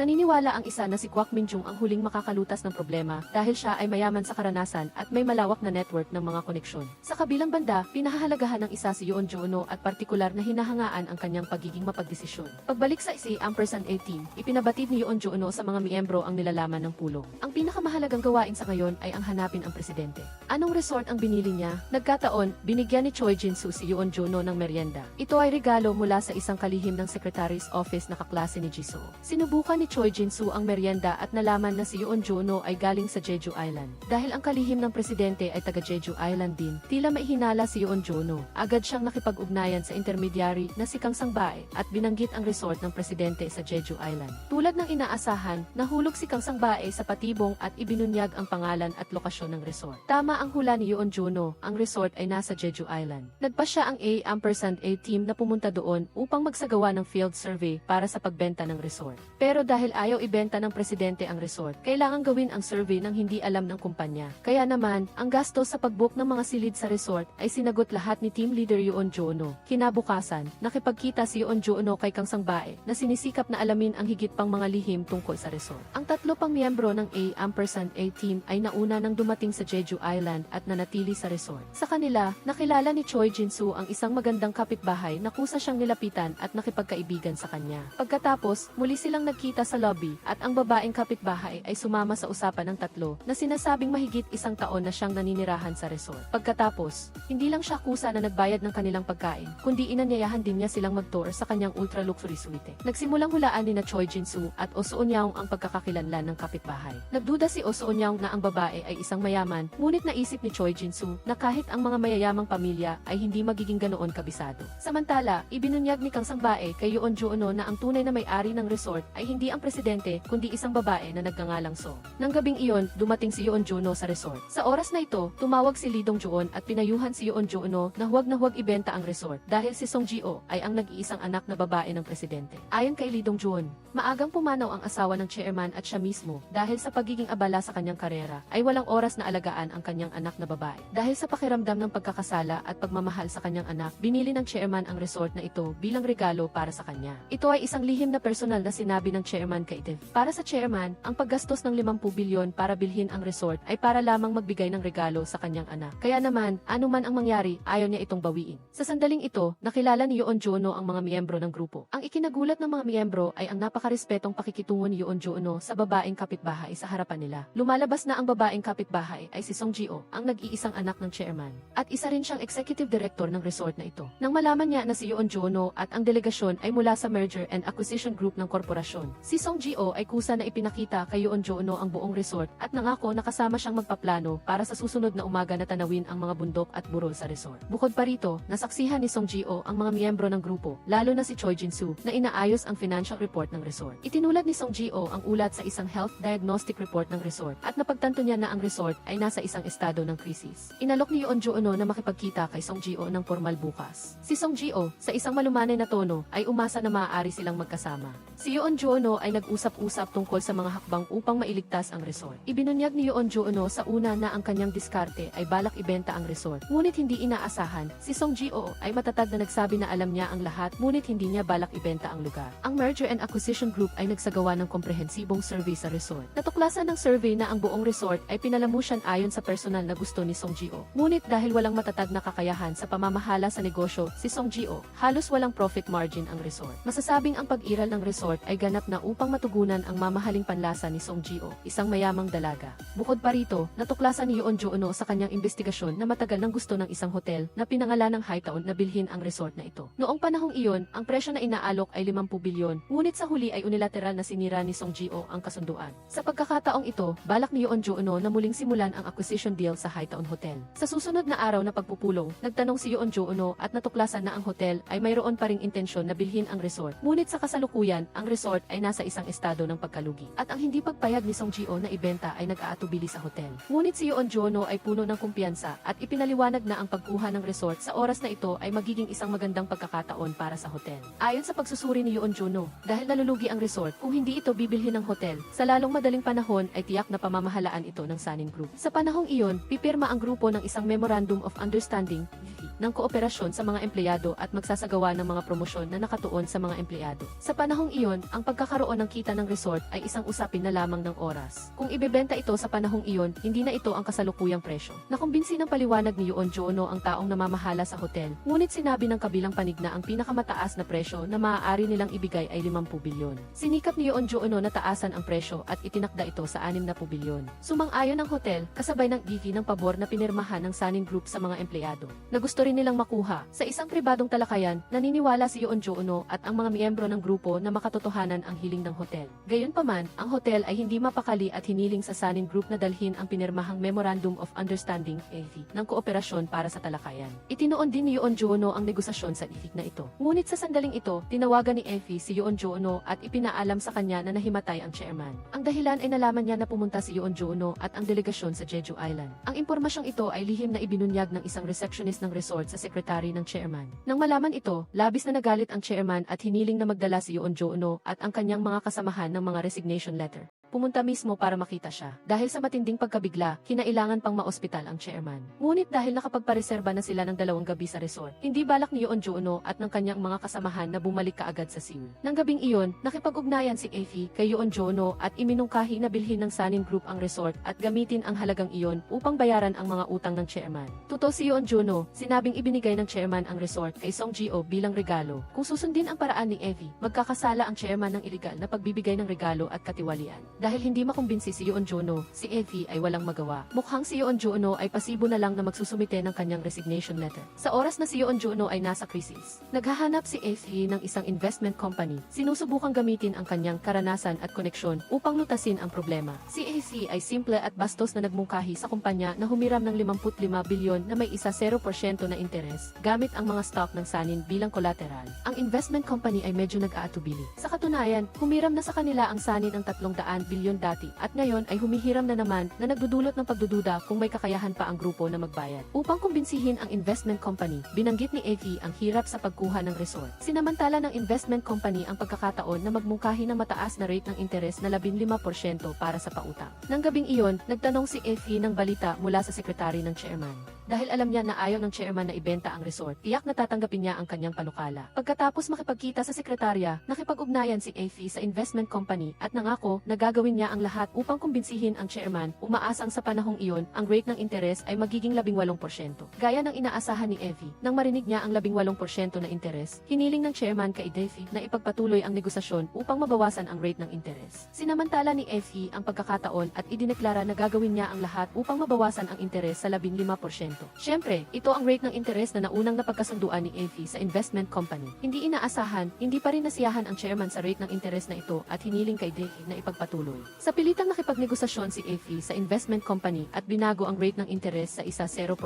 Siyempre, hindi masaya ang investment company. Binanggit agad ni Effie na hindi maayos ang kalusugan ng chairman na nagpapahiwatig na malapit nang matapos ang termino ng chairman. Nang malaman na halos imposible nang matupad ang pagkuha sa resort, gusto ng investment company na samantalahin ang pagkakataon at sumang-ayon sa 0% na interes. Ngunit iminungkahi nila na gamitin ang dobleng halaga ng stock ng Sanin bilang collateral. Sa madaling salita, kapag nalugi ang Sanin, ito ay magiging pag-aari ng investment company. Ipinasa ni Effie ang ideya ng investment company sa chairman, sinisikap na kumbinsihin siyang pumirma sa paniniwalang hanggat hindi nalulugi ang grupo. Ang doble ng halaga ng stock ay pansamantalang nakalagay lamang sa investment company. Sa kabilang panig, ang grupo ni Joo-no ay nasa resort pa rin, nag-iisip ng mga solusyon. Kasabay nito, ipinaliwanag nila kay Song-ji-oh bilang executive director ang kasalukuyang problema ng pagkalugi ng resort. Si Song-ji-oh ay may simpleng personalidad, hindi nag-aalala sa pagkalugi o pagkita. Ang tanging hiling niya ay maging masaya ang mga taong naninirahan sa resort. Binalaan ni Choi Jin-soo si Song-ji-oh na kung magpapatuloy ang pagkalugi, hihinto ang operasyon ng resort at matatanggal sa trabaho ang mga empleyado. Pagkarinig nito, nag-alala si Song-ji-oh, ngunit ayaw pa rin niyang ibenta ang resort na itinuturing niyang kanyang buhay. Natuklasan ni Joo-no na bagaman si Song-ji-oh ay mukhang masaya at optimista sa labas, tila sinasadya niyang itago ang kanyang kalungkutan, pilit nang ngumingiti. Noong nakaraang gabi, may dumating na ambulansya sa resort at hindi rin dumating si Song-ji-oh sa kanilang appointment na mag-hike sa umagang ito. Bukod pa rito, may plaster sa braso ni Song-ji-oh na tila tinurukan siya ng painkiller. Batay sa mga ito, naghinala si Joo-no na may sakit si Song-ji-oh. Matapos mabunyag, umamin si Song-ji-oh na mayroon siyang cancer at sumailalim na sa operasyon. Sa kasamaang palad, bumalik ang sakit. Bagaman mayroon pa ring pagkakataon para sa operasyon, 50% lamang ang sansa ng tagumpay. Mas gugustuhin ni Song-ji-oh na itaya ang kanyang pag-asa, kahit kalahati lang ang sansa, kaysa mabuhay ng masaya sa Jeju Island. Sa resort na mahal niya at tahimik na hintayin ang katapusan. Ito rin ang tunay na dahilan kung bakit ayaw ng chairman na ibenta ang resort. Pagkatapos makipag-usap kay Song-ji-oh, bumalik ang Merger and Acquisition Group sa korporasyon. Sumunod din si Joo-no sa utos at nagdala ng kanyang resignation letter upang makipagkita sa chairman. Hindi niya inaasahan na sa sandaling ito, nakatanggap ang chairman ng tawag mula sa kanyang anak na babae. Ang ikinagulat ng chairman ay sumang-ayon ang kanyang anak na ibenta ang resort. Sa katunayan, bago umalis sa resort, iniwan ng Merger and Acquisition Group kay Song-ji-oh ang isang bagong kontrata. Sa kontrata, nagdagdag sila ng isang espesyal na probisyon. Ang super luxury suite na madalas na tinitirhan ni Song-ji-oh sa resort ay ibibigay sa kanya upang rentahan ng walang bayad magpakailanman. Kung sakaling pumanaw si Song-ji-oh, ang probisyong ito ay ituturing na walang bisa. Upang magpatuloy na mamuhay ng masaya rito, nagpa siya si Song-ji-oh na sumailalim sa operasyon at nangako na mabubuhay ng maayos. Bukod pa rito, ang espesyal na probisyong ito ay nagtatakda na hanggat buhay si Song Ji-oh, ang kooperasyon ng promosyon sa pagitan ng Sanin Group at ng Hamilton Hotel ay magpapatuloy. Para sa Hamilton Hotel, walang duda na ito ay isang magandang bagay na maaaring magbago mula sa pagkalugi patungo sa pagiging kumikita. Agad na pumayag ang hotel na pumirma. Muling ginawang tagumpay ni Yoon Joo-no at ng kanyang mga miyembro ang krisis at perpektong nalutas ang isang malaking problema dahil pumayag ang kanyang anak na sumailalim sa operasyon. Ang chairman ay nakaramdam ng malaking utang na loob kay Yoon Joo-no, kaya binalak niyang ipromote si Yoon Joo-no bilang isang senior executive. Sinagot ni Yoon Joo-no ang tanong at iginiit na gusto niyang maging miyembro ng board of directors. Muling tinanong ng chairman si Yoon Joo-no kung mayroon siyang hiking shoes. Alam ng mga matatanda sa korporasyon na balak ng chairman na samahan si Yoon Joo-no sa pag-hike sa bundok. Sinasabing ang tadhana ng chairman ay mailabis na tubig, kaya ang pag-hike sa bundok ay para baguhin ang kanyang kapalaran. Tuwing may isang tao sa korporasyon na malapit nang mapromote sa isang senior position, sinasamahan siya ng chairman sa pag-hike. Ngunit kasabay nito, alam din ng mga matatanda na bago i-promote ang isang tao sa isang senior position, madalas na nagtatalaga ang chairman ng isang gawain sa taong iyon. Tanging kapag matagumpay na natapos ang gawain, maaari lamang siyang ma-promote. Sa katunayan, nang naghiking sila kinabukasan, nagbigay ang chairman ng isang kahilingan. Gusto niyang ibenta ni Yoon Joo-no ang isa sa mga golf course ng grupo. Nagtanong si Yoon Joo-no kay Effie at nalaman na hindi mahirap tapusin ang gawaing ito. Tila gusto talaga ng chairman na sumali siya sa board of directors. Agad na nagpulong si Yoon Joo-no sa Team 5, sinuri ang mga dokumento ng golf course at tinalakay ang paraan ng pagbebenta. Napakabilis na ibinunyag ni Kang Sang-bae, ang intermediate director, kay Yoon Joo-no na mayroon ng bumibili na interesado sa golf course na ito. Kinabukasan, ayon sa pag-aayos ni Kang Sang-bae, nakipagpulong si Juno sa direktor ng isang securities company at ipinahayag na ang taong nais bumili ng golf course ay isang kliyente ng kanyang kumpanya, ngunit ang paunang kondisyon ay nagpumilit ang kliyente na bumili ng anonymous. Sa madaling salita, bago ang formal na paglagda, hindi maaaring malaman ni Juno at ng Sanin Group ang pagkakakilanlan ng kabilang panig. Bilang karagdagan, hiniling ng kliyente na ipagpatuloy ang pag-sign ng mga kontrata sa lahat ng empleyado, ngunit dapat palitan ang chief executive ng golf course. Ang inaalok na presyo ng kliyente ay 80 bilyong won. Hindi nasiyahan si Juno sa presyong ito, sa paniniwalang may puwang pa para sa pagtaas. Pagkatapos ng unang pagpupulong, binalak ni Juno na dalhin ang mga miyembro sa golf course. Si Son Yao ang unang dumating sa pagpupulong sa managing direktor dahil ang lokasyon ng golf course ay ang kanyang tinubuang bayan at marami sa mga empleyado ng kumpanya ay mga kaklase o kaibigan niya. Pagkatapos makipagkita kay Son Yao, kaagad na pumunta si Juno at ang grupo sa golf course upang makipagkita kay Director Lee. Nang malaman ni Director Lee na balak ng mamimili na ipagpatuloy ang negosyo at hindi magtanggal ng empleyado, nakahinga siya ng maluwag. Bagamat hindi kahanga-hanga ang kita ng golf course, ang pagganap nito ay itinuturing ng natatangi sa kasalukuyang hindi magandang sitwasyon ng industriya. Gayunpaman, narinig din niya na papalitan siya bilang managing direktor. Naging balisa si Lee Dong-joon. Iminungkahi ni Yoon Joo-no na pagkatapos matanggal sa trabaho si Lee Dong-joon, maaari siyang tulungan ni Yoon Joo-no na ilipat sa ibang subsidiary ng grupo. Nang marinig ito, umasa si Lee Dong-joon na bibigyan siya ni Yoon Joo-no ng kaunting oras. Kailangan niyang makipag-usap sa kanyang pamilya at pag-isipan ng mabuti ang kanyang kinabukasan. Pagkatapos nilang umalis, naawa si Yoon Joo-no at ang kanyang mga kasamahan kay Lee Dong-joon. Alam nila na ang golf course ay nakapagpapanatili ng magandang kita at si Lee Dong-joon ay syempre may malaking ambag dito. Ngayon, para lamang maibenta ito, kailangang tanggalin ang isang tapat na empleyado. Nakalulungkot ito. Nang gabing iyon, nakatanggap si Yoon Joo-no ng tawag mula kay Kang Sang-bae. Ibinunyag ni Kang Sang-bae na balak ng bumibili ng golf course na makipagkita kay Yoon Joo-no at sa kanyang grupo kinabukasan. Ang lugar ay inayos sa loob ng golf course. Pagkatapos pumayag na makipagkita, nakipag-usap si Yoon Joo-no kay F. Dahil malapit na siyang sumali sa board of directors, medyo nag-aalala si Yoon Joo-no tungkol sa saloobin ng mga direktor. Nag-aalala siya na baka pahirapan siya ng ilang direktor. Sinabi lang ni SA na sana ay manatiling kalmado si Yoon Joo-no, gawin ang kanyang dapat gawin sa kasalukuyan at naniniwala siya na ang mga direktor ay tumitingin din sa performance. Sa pribado, medyo nag-aalala nga ang mga direktor. Kabilang sa kanila, isang direktor na nagngangalang Joe ang nakipagkita kay F. Sa kapaligiran ng kumpanya, kumalat ang mga chismis. Si Joe Bum-soo. Si Joe Bum-soo ay nag-aalala na kapag si Yoon Joo-no ay nagsilbi bilang parehong miyembro ng board of directors at pinuno ng merger and acquisition team, siya ay haharap sa panganib na matanggal sa trabaho. Nagpahiwatig si Effie kay Joe Bum-soo na naniniwala na kapag sumali si Yoon Joo-no sa board of directors, malalaman niya kung paano kumilos kapag dumating ang tamang oras. Sa kabilang banda, upang pigilan si Yoon Joo-no na sumali sa board of directors, sinusubukan ni Effie na hikayatin si Joe Bum-soo. Sa kabutihang palad, siniguro ni Effie kay Joe Bum-soo. Hindi nahikayat si Joe Bum-soo ni Effie, kundi pinayuhan pa niya ito na panatilihin ang isang magandang relasyon kay Yoon Joo-no. Pagkatapos noon, si Effie ay naging forward-thinking at kusa na nakipagkita kay Kim, na nagsasabing malapit na siyang mag-retire. Kaya ang bagong bukas na e-commerce department ng grupo ay ibibigay kay Kim para sa ganap na pamamahala. Dahil sa magandang posisyon na ito, syempre ay tinanggihan ni Kim ang tawag ni Effie sa isang magalang na paraan. Kinabukasan, dinala ni Yoon Jono ang kanyang mga miyembro sa golf course upang makipagkita sa bumibili. Hindi inaasahan, ang bumibili ay si Representative Lee ng construction company na pag-aari ng grupo. Dati, dahil sa pagbebenta ng Sanin Construction, nagkaroon ng alitan sina Yoon Jono at Representative Lee. At ang taong naghanap kay Representative Lee upang bilhin ang golf course ay si Effie, na gustong-gustong pabagsakin si Yoon Jono. Ngunit sa sandaling ito, sa harap ni Yoon Jono, tinanggihan ni Effie ang lahat ng responsibilidad at nagsinungaling na wala siyang alam na balak ni Representative Lee na bumili sa golf course. Matapos umalis ni Effie na mayabang, tinalakay ni Yoon Jono at ng kanyang grupo kay Representative Lee ang mga detalye ng bentahan. Sinadya ni Representative Lee na pahirapan si Yoon Jono. Binasa lamang ang kontrata ng ilang beses at sinabihan si Yoon Jono na magsagawa ng on-site survey sa hinaharap. Upang harapin si Representative Lee, hiniling ni Yoon Jono sa kanyang mga miyembro na maghanda ng mabuti. Sa araw na iyon, nagsimulang suriin ni Choi Jin-soo ang mga financial documents ng golf course sa loob ng halos 15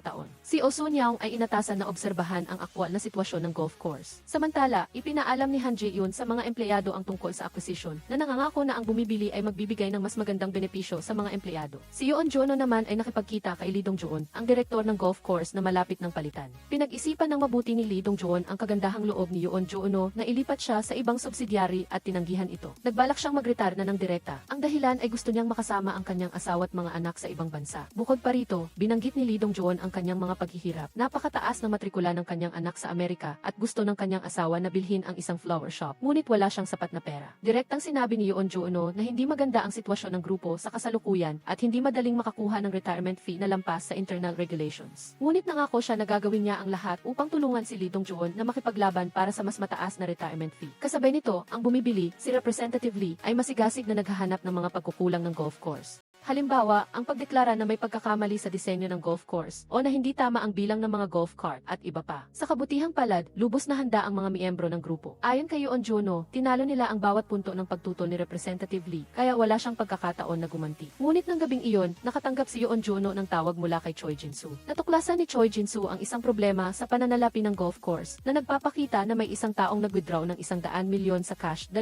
araw na ang nakalilipas. At tanging si Lee Dong-joon, ang direktor ng golf course, at si Aju, ang pinuno ng finance team, ang may karapatang magdeposito at mag-withdraw. Nagkataon na si Aju ay kababayan ni Han Jae-yoon. Matapos kumpirmahin ang oras, nahati sa dalawang grupo ang merger and acquisition team. Pinamunuan ni Yoon Jono ang isang grupo upang makipagkita kay Lee Dong-joon, habang si Han Jae-yoon naman ay nakipagkita kay Aju. Sa harap ng direktang tanong ni Yoon Jono, mariing itinanggi ni Lee Dong-joon ang katiwalian. Ngunit natuklasan ni Han Jae-yoon na tahimik na pumunta si Aju sa bangko at in-withdraw ang lahat ng pera sa kanyang savings account. Nang hindi sinasadyang makita si Han Jae-yoon, halatang nataranta si Aju at nagmamadaling sumakay ng taxi upang umalis. Sa makatuwid, kasalukuyang itinuturing ng merger and acquisition team si Aju bilang pinakakahina-hinalang tao sa pagnanakaw ng 100 milyon. Upang maunawaan ang dahilan sa likod ng katiwalian ni Aju, nakipag-ugnayan si Han Jae-yoon sa kanyang matalik na kaibigan na kasalukuyang nakakonfined sa ospital dahil sa isang sugat sa braso. Mula sa bibig ng taong ito, natuklasan ni Han Jae-yoon ang buong pangyayari. Lumabas na ang kaibigan ni Aju ay isang caddy sa golf course. Ilang panahon na ang nakalipas, tumaob ang isang golf cart at si Aju at ilang bisita ay malubhang nasugatan. Pagkatapos nito, ang kaibigan na caddy ay kinasuhan ng customer. Ngunit sa kasalukuyan, nagkasundo na ang dalawang panig. Sinasabing ang pag-areglo ay ginawa sa pamamagitan ng paraan ni Aju. Bukod pa rito, ibinunyag ng kaibigan na upang maging isang caddy ng kumpanya, kailangan munang magbayad ng 300,000 Korean won na deposito bago sumailalim sa pagsasanay. Nalito si Han Jae-yoon tungkol dito. Bigla, si Aju ay kusa na pumunta upang makipagkita sa merger and acquisition team. Ang mas lalong ikinagulat ni Yoon Jono ay ang prangkahang pag-amin ni Aju sa kanyang katiwalian.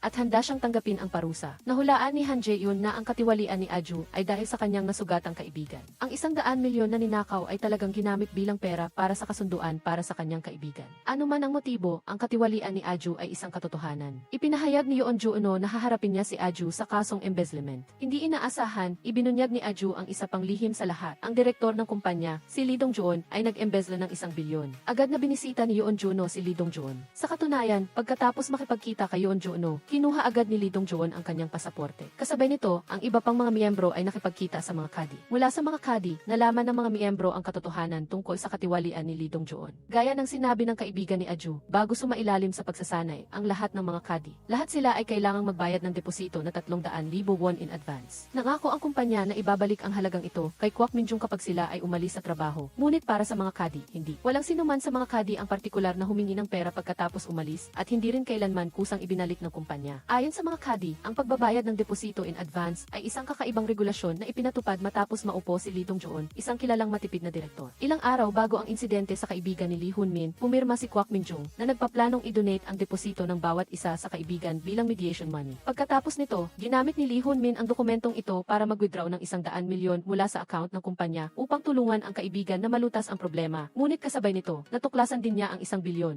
Nawala ang natitirang deposito na parang bula. Nang tanungin ni Yoon Jono, sinubukan ni Lee Dong-joon na ipagtanggol ang kanyang sarili. Sinasabing walang ebidensya sina Yoon Jono at Oh Soo-nyang. Sa kabutihang palad, may background sa batas si Oh Soo-nyang at sa ilang salita lang, nahuli niya si Lee Dong-joon na umamin sa pagnanakaw. Ngunit para sa merger and acquisition team, ang paglilinaw sa pagnanakaw ay simula pa lang para makumpleto ang misyon. Pagkatapos ng pagnanakaw, si Song Jae-sik na nagpaplanong bilhin ang golf course ay tiyak na gagamitin ang pagkakataong ito upang maghanap ng mga pagkukulang para makabawas sa presyo at maaari pang ang sampahan ng kaso ang mga empleyadong nagnakaw. Kaya, si Yoon Jono ay kusa na nakipag-ugnayan kay Song Jae-sik para magmungkahi ng pagpupulong. Gaya ng inaasahan, pagkatapos ng pagpupulong, iminungkahi ni Song Jae-sik na tanggalin ang lahat ng empleyado ni Oh Soo-nyang.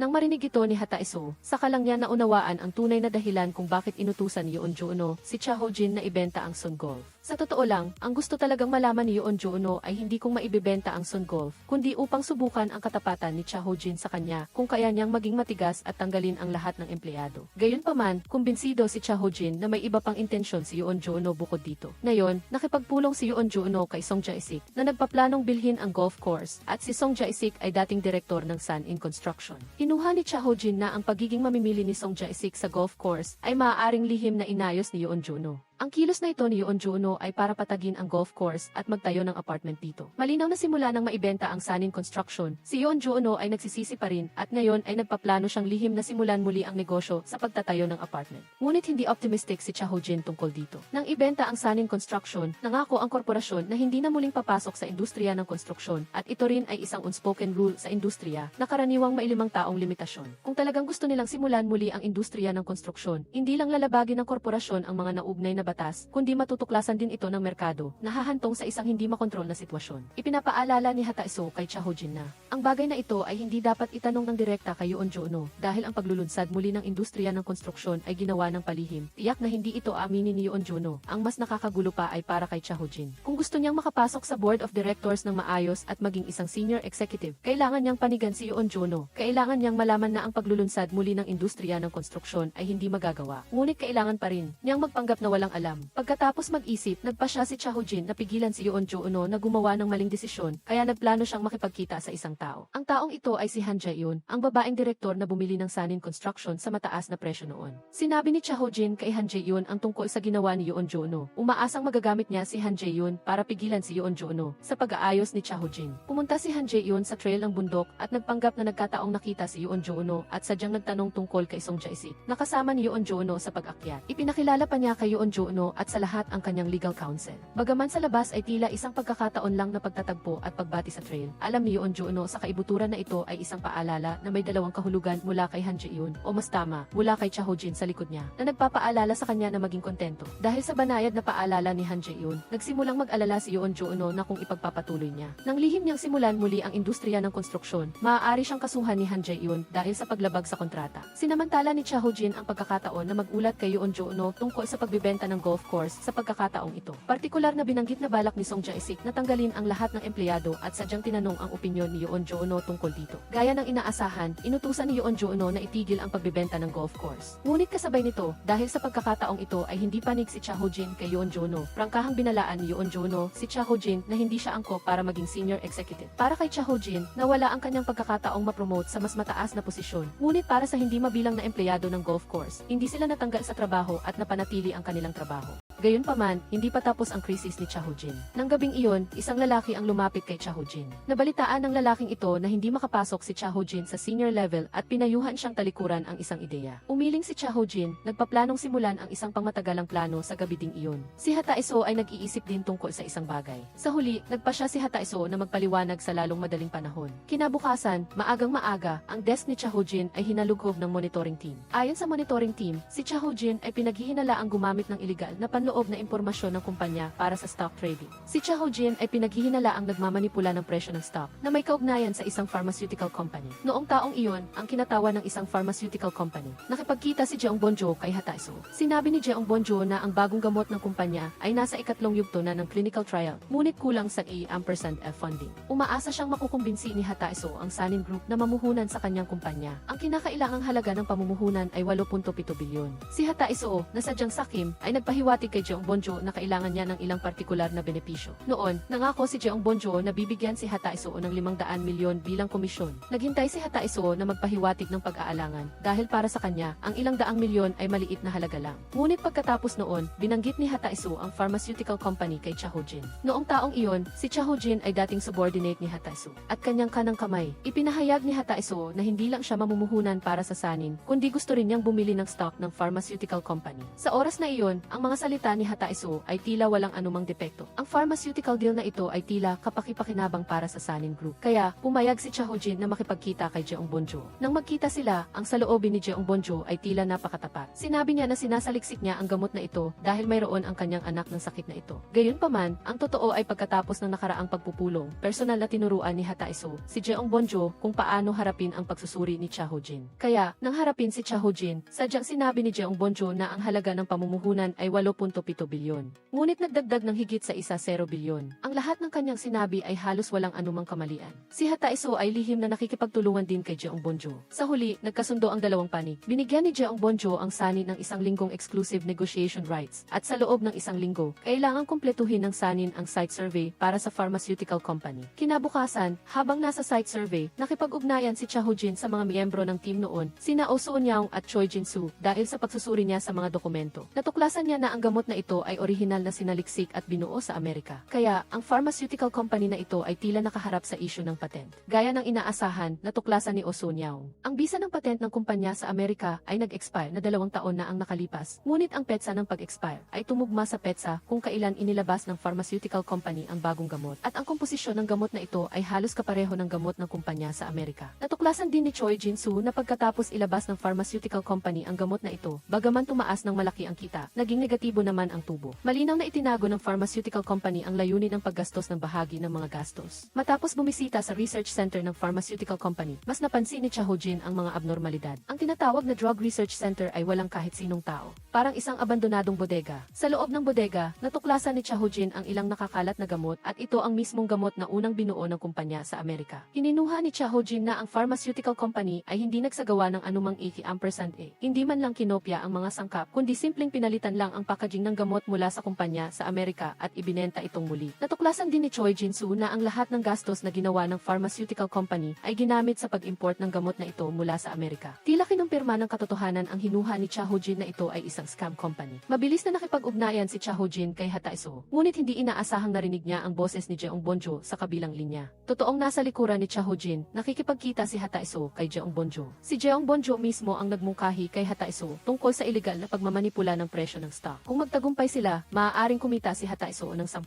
bilyon. Sa harap ng napakagandang yaman, nagsimulang mag-isip ulit si Hataiso. Kasabay nito, dumating ang kapatid ni Cha Ho-jin sa bahay. Hindi sinasadyang natuklasan niya ang mga dokumentong iniwan ni Cha Ho-jin sa mesa. Mula sa bibig ng asawa ni Cha Ho-jin, nalaman niya na balak ni Cha Ho-jin na mamuhunan sa isang pharmaceutical company. May naisip ang kapatid niya, nag-online siya at natuklasan na ang kumpanyang ito ay talagang nagsasaliksik ng bagong gamot. Ang kapatid niya ay nagtatrabaho sa bangko at isang araw, may tinanggap siyang customer na humiram ng pera at natuklasan na ang customer na ito ay si Jeong Bonjo ng pharmaceutical company. Nalaman din ni Jeong Bonjo ang ugnayan ng magkapatid sa pagitan niya at ni Cha Ho-jin. Sinabi niya na ang kumpanya ay nagpasya ng tanggapin ang pamumuhunan mula sa Sanin at sa sandaling may ulat ang balitang ito, tiyak na tataas ng husto ang presyo ng stock ng kumpanya. Upang madaling makuha ang pondo mula sa bangko, binigyan ni Jeong Bonjo ang kapatid ni Cha Ho-jin ng 100 milyon Korean won na cash. Noon, hindi tinanggap ng kapatid ni Cha Ho-jin ang pera, ngunit kalaunan ay natuklasan niyang tumaas nga ng ilang beses ang presyo ng stock ng pharmaceutical Company. Nang walang pag-aatubili, agad na nag-order ang kapatid niya na bumili. Hindi niya inaasahan na ang aksyon na ito ay makakasama sa kanya. Ito ay naglagay kay Cha Ho-jin sa isang mahirap na sitwasyon. Nang malaman ni Cha Ho-jin na bumili ang kanyang kapatid ng stock, mabilis niyang pinaalalahanan ang kapatid na ito ay isang scam company at ang Sanin Group ay hindi namuhunan dito. Mas lalong nag-alala ang kapatid niya dahil kamakailan ay nagsimula ng bumaba ang presyo ng stock ng pharmaceutical company. Humingi ng tulong ang kapatid niya kay Cha Ho-jin sa anumang paraan. Bumili siya ng stock na nagkakahalaga ng 100 milyon at kung patuloy na bababa ito, mawawalan siya ng lahat. Ngayon, inalughob ng monitoring team ang opisina ni Cha Ho-jin.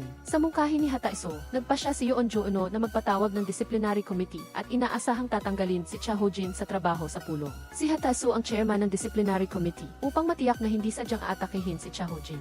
Si Hataiso, na nagtitiwala kay Cha Ho-jin, ay nanindigan na sumali sa komite bilang isang miyembro. Di nagtagal, nagpatawag ng disciplinary committee. Ang pangunahing punto ng issue ay si Cha Ho-jin ay pinaghihinalaang nagbunyag ng panloob na impormasyon at gumamit ng hindi pa nailalathala na impormasyon para sa iligal na stock trading. Sa pulong, kalmado si Cha Ho-jin at inamin na alam ng kanyang kapatid na mamumuhunan ang Sanin Group sa pharmaceutical company at inamin din na may 100 milyon halaga ng stock ng pharmaceutical company ang kanyang kapatid. Batay dito, natukoy ng disciplinary committee na talagang ibinunyag ni Cha Ho-jin ang panloob na impormasyon ng korporasyon sa kanyang kapatid at nagpa siyang magpatao ng parusang pagtanggal sa trabaho sa kanya. Ngunit hindi inaasahan, hindi sumang-ayon si Cha Ho-jin sa desisyon na tanggalin siya. Ipinagpatuloy ni Hataiso ang pagkuha ng mga dokumento na nagpapakita na bukod sa kapatid ni Cha Ho-jin, si Cha Ho-jin mismo ay nagmamay-ari ng 50,000 shares ng pharmaceutical company. Ang mga shares na ito, sa oras na iyon, ay may kabuuang halaga na 1 bilyon. Sa harap ng tanong, inamin ni Cha Ho-jin ang katotohanan na nagmamay-ari siya ng stock ng pharmaceutical company. Batay dito, ipinahayag ni Hataiso na ang pag-ugali ni Cha Ho-jin ay hindi na maituturing na krimen, kundi siya ang utak. Sa kabutihang palad, ipinagtanggol ni Lee Dong-joon si Cha Ho-jin at iminungkahi na magpahinga muna sandali bago ipagpatuloy ang pulong. Sa panahon ng pahinga, upang protektahan si Cha Ho-jin, pinayuhan siya ni Lee Dong-joon na tanggapin ang desisyon ng pagtanggal sa trabaho. Umiling pa rin si Cha Ho-jin, anuman ang maging resulta ng parusa, kahit na kailangan niyang makulong sa bandang huli, ay handa siyang tanggapin.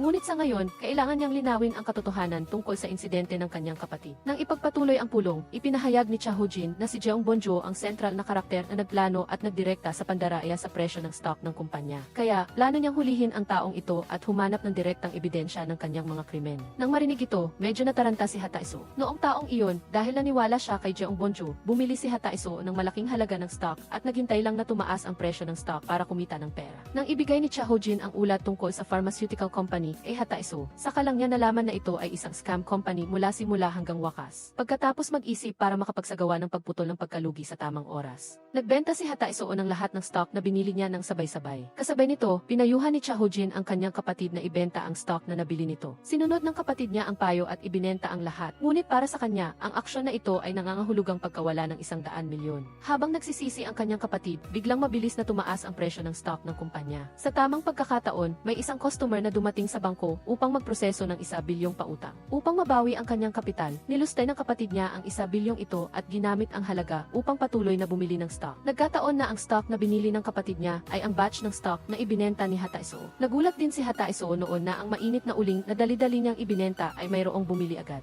At ngayon, sa disciplinary committee, upang maiwasan ang paglantad ng kanyang mga krimen, patuloy na binabato ni Hataiso, si Cha Ho-jin ng mga paratang. Walang tigil na tinatanong kung bakit siya nagmamay-ari ng 50,000 shares ng pharmaceutical company. Ngunit hindi inaasahan, kalmadong ipinaliwanag ni Cha Ho-jin na ang 50,000 shares na ito ay hindi sa kanya. Lumalabas na matapos lustayin ang pondo ng kumpanya para patuloy na bumili ng stock, ang tinanggap ng kanyang kapatid ay ang pagbagsak ng presyo ng stock ng pharmaceutical company. Dahil hindi niya kinaya ang resulta, nagpa siya ang kapatid niyang wakasan ang kanyang buhay. Matapos mamatay ang kanyang kapatid, minana ni Cha Ho-jin ang mana ng kanyang kapatid, kasama na ang 1 bilyong utang sa bangko ng kanyang kapatid at ang 50,000 shares ng pharmaceutical company. Dahil sa paliwanag na ito ni Cha Ho-jin, ang disciplinary committee ay nagpahinga muna ng 2 oras. Inakala ni Hataiso na naubusan na ng ideya si Cha Ho-jin, ngunit hindi niya alam na matagal nang inihanda ni Cha Ho-jin ang mga susunod na hakbang. Ang misyon na hanapin si Jeong Bon-jo at ang ebidensya ay ibinigay ni Cha Ho-jin sa isang delivery man na nagngangalang Song Ji-oh. Dati, si Song Ji-oh ay senior ni Cha Ho-jin. Noong taong iyon sa insidente ng pharmaceutical company, nasangkot din si Song Ji-oh, kaya nakulong siya ng ilang taon. Ngunit sa panahong iyon, si Song Ji-oh ay biktima rin ng panloloko at nadamay sa kaso. Ngayon, pagkatapos makalaya sa kulungan, nakipagtulungan si Song Ji-oh kay Cha Ho-jin upang maghiganti. Sa ilalim ng pagpapanggap bilang delivery man, pumunta siya sa kumpanya kung saan nagtatrabaho ngayon si Jeong Bon-jo. Sinasamantala ang pagkakataon, ninakaw niya ang personal na computer ni Jeong Bon-jo. Gayunpaman, ang computer ay may password. Malapit na ang oras para sa ikalawang kalahati ng sesyon ng disciplinary committee. Maaari lang ibigay ni Cha Ho-jin ang ang computer sa mga miyembro ng team. Sa oras na nasa korte siya, kailangang humanap ng paraan ang mga miyembro para i-decode ang password. Sa pagkakataong ito sa pulong, direktang itinuro ni Cha Ho-jin si Hataiso bilang utak ng pagmamanipula ng presyo ng stock at ipinahayag na mayroon siyang matibay na ebidensya. Naniniwala si Cha Ho-jin na nag-iingat si Jeong Bonjo at tiyak na nag-save siya ng mga tala tungkol sa partisipasyon ni Hataiso sa pagmamanipula ng presyo ng stock sa computer. Sa kabutihang palad, nakipag-ugnayan ang mga miyembro ng team sa kinatawan ng dating game company at sa tulong niya. Na-decode nila ang password ng computer at matagumpay na natagpuan ang mga tala tungkol sa paggamit ni Hataiso ng panloob na impormasyon para sa stock trading. Binasa ng malakas ni Cha Ho-jin ang mga tala at direktang inakusahan si Hataiso ng kanyang mga krimen.